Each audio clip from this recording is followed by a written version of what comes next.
আজকে আমরা রাতে খেতে বসেছি, তো কি কি খাবো সেটাই একটু আপনাদের সঙ্গে শেয়ার করছি। এখানে মা রুটিও বানিয়েছে, আবার পরোটাও বানিয়েছে, যে যেটা খাবো। এখানে আছে রসগোল্লা, আর এই রুটি পরোটা কি দিয়ে খাবো সেটাই আপনাদের সঙ্গে শেয়ার করছি, দাঁড়ান। এই যে ঘুগনি বানিয়েছে মা।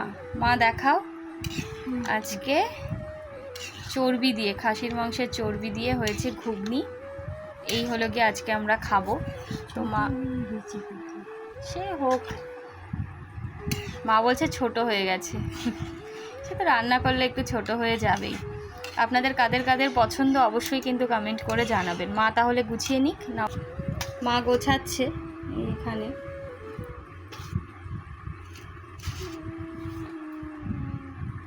দুটো রুটি দিলাম, দুটো পরোটা, এটা বাবার জন্য গোছাচ্ছে।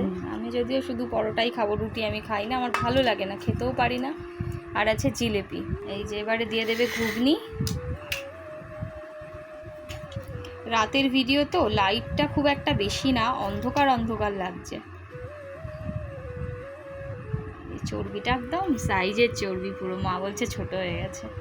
হ্যাঁ বড় বড় করে দিয়েছিলাম। একটু জোরে কথা বলো। বড় আজকে অনেক দিন এরকম বড় বড় করে দিচ্ছি, এরকম ছোট এরকম বড় বড় করে দিচ্ছি। ছোট হয়ে গেছে, কত ছোট ছোট হয়ে গেছে। আজকে আমি এরকম ছিল, তুমি তো দেখিছো এরকম। আমি আজকে অনেক দিন পর ভিডিও করছি, বিভিন্ন কাজ নিয়ে এত ব্যস্ত হয়ে গেছি যে না আমি রেগুলার ভিডিও ছাড়তে পারছি, মানে পোস্ট করতে পারছি না, আমি রেগুলার ভিডিও বানাতে পারছি, কোনোটাই হচ্ছে না। আজকে বাবাও আছে, কিন্তু বাবার খাওয়ার ভিডিও আর করছি না। তো এই হলো গিয়ে মা সাজিয়েছে বাবার জন্য। ভিডিওটা যদি ভালো লাগে তাহলে অবশ্যই লাইক কমেন্ট শেয়ার করবেন। সকলে খুব ভালো থাকবেন, সুস্থ থাকবেন, সচেতন থাকবেন। দেখা হবে আবার একটা অন্য ভিডিও নিয়ে। সকলে ভীষণ ভীষণ ভীষণ ভালো থাকবেন আর মজার মজার খাবার খেতে থাকবেন।